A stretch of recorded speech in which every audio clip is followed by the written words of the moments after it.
Excel के regular topic से अलग, थोड़ा सा लीक से हटके आप लोगों के सामने मैं फिर से हाजिर हूं टिप्स और ट्रिक्स का तड़का लेके। और आज के तड़के में आप लोगों के सामने परोसना चाहता हूं एक्सेल की 5 ट्रिक्स रखूंगा आपके सामने। जैसे कि काम करने के दौरान मुझसे कोई फाइल अनसेव्ड कैंसिल हो जाता है या कोई फाइल मुझसे लॉस्ट हो जाता है, उस फाइल को मैं रिकवर करना चाहता हूं तो मेरे पास कोई ऑप्शन नहीं बचता। आपके सामने उस प्रॉब्लम का सॉल्यूशन भी रखूंगा और उसके साथ साथ कुछ और डेली लाइफ में अपनी काम की प्रोडक्टिविटी को बढ़ाने के लिए जो यूज होते हैं वो भी प्रोडक्टिविटी टिप्स आपके सामने रखता हूं।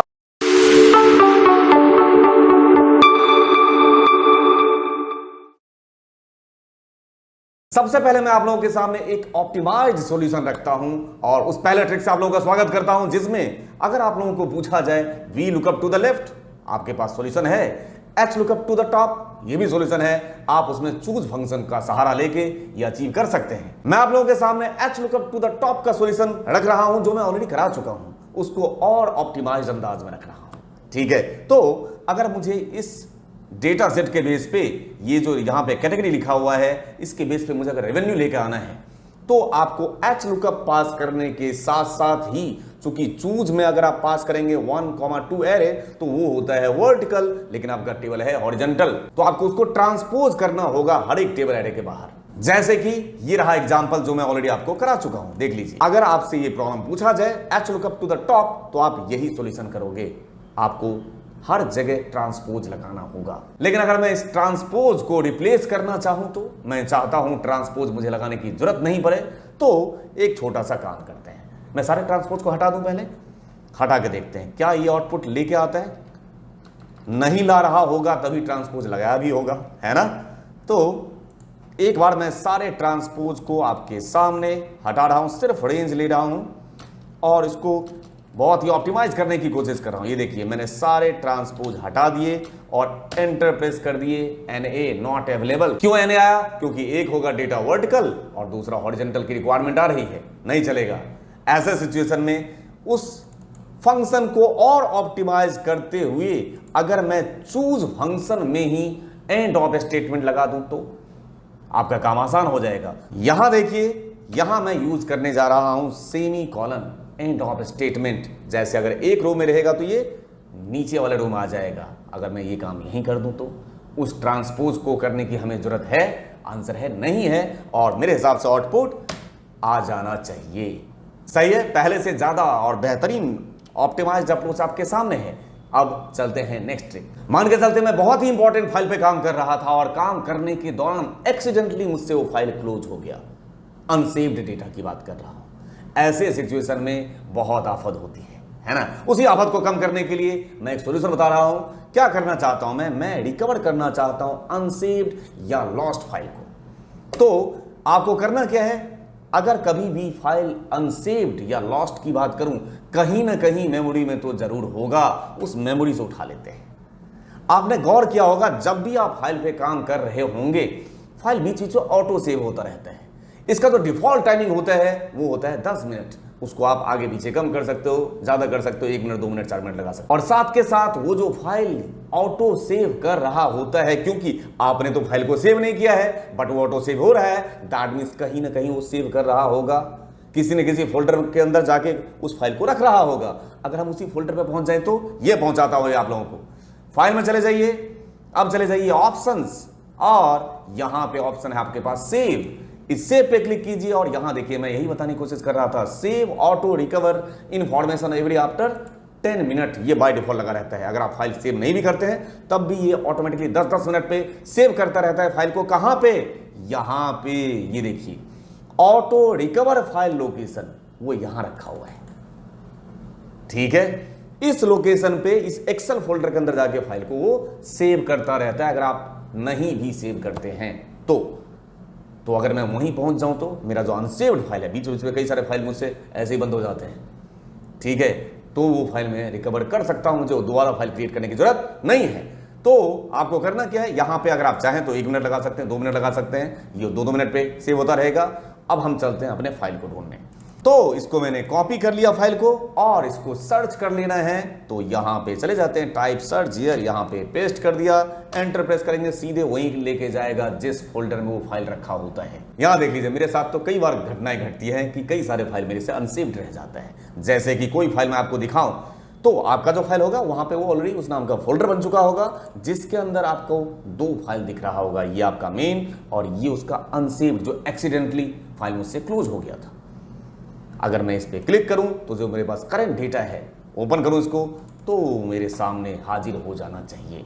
लेट मी चेक, इसको क्लोज कर देते हैं। मैं उस फाइल को ऑलरेडी ओपन कर चुका हूं, देखते हैं। ये रहा आपके सामने जो आपका फाइल अनसेव्ड या लॉस्ट फाइल था, वो आपके सामने। और यहां पे देख लीजिए, ये रिस्टोर का ऑप्शन भी दे रहा है। This is a recovered file that is temporarily stored in your computer. ठीक है, क्या आप उसको रिस्टोर करना चाहें? अगर आप यहां पे ओके बटन पर प्रेस कर देंगे तो आपके फाइल को ओवरराइट कर देगा, जो आपका you are about to overwrite that the last saved version with the selected version. ठीक है, जो आपका लास्ट सेव था वहां तक का डेटा दिखा देगा। अब मेरे पास ये डेटा देखिए, यहां पे 2020 और 2021 का डेटा है। कॉपी पेस्ट करने की आपको ऑलरेडी आदत सी हो रखी है, वही कॉपी पेस्ट मैं बताने की कोशिश कर रहा हूं, लेकिन मुझे उम्मीद है कि आपको थोड़ा सा यूजफुल लगेगा। कैसे? मान के चलते हैं मैं इसमें से कुछ डेटा और इसमें से कुछ डेटा को कॉपी करके यहां पे एक साथ कंबाइन करके चाहता हूं। या दूसरा ऑप्शन यह है कि मैं क्या चाहता हूं, इसमें से रैंडम डेटा कुछ और इसका रैंडम डेटा कुछ को यहां पे जब कॉपी होके आए तो दोनों साथ होके कंबाइंड आए।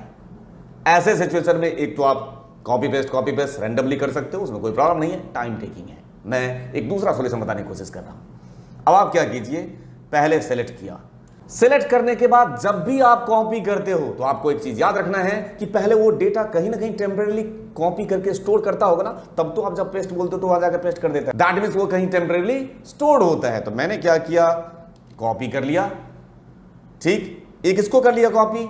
अब ये गया कहां होगा वो भी दिखा देता हूं। क्लिप बोर्ड को ओपन कीजिए, देखिए अभी आपने एक डेटा कॉपी किया ना, ये यहां आ गया। अब मैं पेस्ट अभी नहीं कर रहा हूं, इधर से मैं ये डेटा ले रहा हूं और फिर कॉपी कर रहा हूं। आपको सामने यहां पे क्लिप बोर्ड में दिखेगा।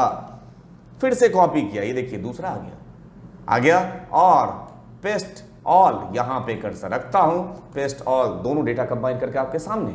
अब मैं क्या करने जा रहा हूं, यहां से एक रिकॉर्ड देख लीजिए कॉपी, यहां से दूसरा रिकॉर्ड देख लीजिए कॉपी, यहां से तीसरा रिकॉर्ड कॉपी, चौथा रिकॉर्ड कॉपी, ये सारे आपको दिख रहे होंगे। और मैं कर्सर यहां रख के पेस्ट ऑल कर देता हूं, चारों रिकॉर्ड आपके सामने। अभी जो आपको डेटा दिख रहा है इसको क्या बोलेंगे, ये टेबल है या रेंज है? ये अभी सिंपल रेंज है। अगर मुझे इन सब का टोटल करना है तो मुझे यहां पे फॉर्मूला लगाना होगा। अब अगर मैं इस डेटा को उठा के कंट्रोल टी टेबल में कन्वर्ट कर दूं तो टेबल में कन्वर्ट हो जाने के बाद बहुत सारी फैसिलिटी आपके पास आ जाती है। जैसे कि आपने इसको किस में कन्वर्ट कर दिया, टेबल में कन्वर्ट कर दिया। और अब यहां पे देखिए तो टेबल डिजाइन में एक बहुत बढ़िया ऑप्शन आपको दिख रहा होगा, टोटल रो। देखिए तो जरा, ओ टोटल रो ऐड कर दिया, देख लीजिए ये रहा आपके सामने इसका सम।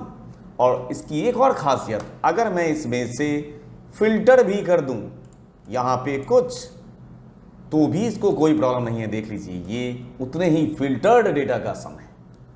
ठीक है, बिना फॉर्मूला लगाए आपने वो काम किया है। सिर्फ इतना ही काम नहीं है आपके पास, इसके अलावा इसकी कई सारी फैसिलिटी बढ़ जाती है। जैसे कि रेंज को टेबल में कन्वर्ट करते ही जो आपका डेटा होता है वो स्टैटिक अब नहीं रहा, वो डायनामिक हो गया।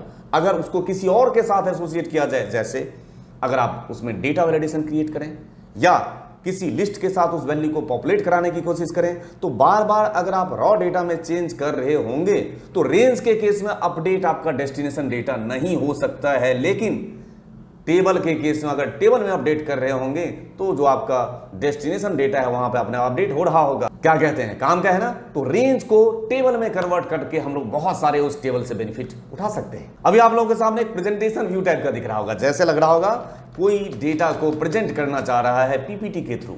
ठीक है, ये आपको किसी भी एंगल से एक्सेल का फाइल नहीं दिख रहा होगा। अगर एक्सेल का फाइल होता तो रो और कॉलम्स और एक्स्ट्रा दिखते, ना तो इधर कुछ दिख रहा है, ना कुछ नीचे दिख रहा है, ना तो इसमें हेडर दिख रहा है। टॉप में एबीसीडी दिख रहा होता, इधर लेफ्ट में 1 2 3 4 लिख के आ रहा होता हेडर, लेकिन ऐसा कुछ भी नहीं दिख रहा है। लेकिन ये है फाइल तो ऑफ कोर्स एक्सेल का ही। कैसे इस टाइप का फाइल प्रेजेंट करने के लिए आप बनाएं वो बता रहा हूं। तो वापस उन सारे रो और कॉलम्स को लाने के लिए सेलेक्ट ऑल किया जाएगा और सेलेक्ट ऑल हो गया।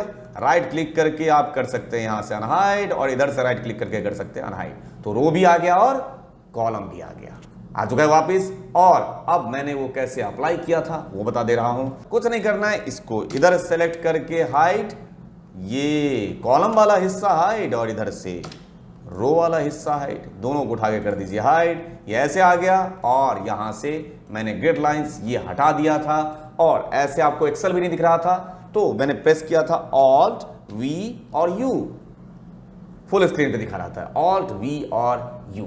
इस तरीके से आपको इस फॉर्मेट में दिख रहा था। तो ऐसा मैं उम्मीद करता हूं कि ये जो एक्सेल के प्रोडक्टिव ट्रिक्स आप लोगों को मैंने कराने की कोशिश की है वो आपके लाइफ में वैल्यू जरूर ऐड करेगा। इस उम्मीद के साथ अब आपसे मिलता हूं नेक्स्ट वीडियो में ऐसे ही किसी न किसी बेहतरीन कंटेंट के साथ, सिर्फ और सिर्फ आप सभी लोगों के बेहतर कल के लिए। Thank you for your love and support to innocent channel. Thank you दिल से।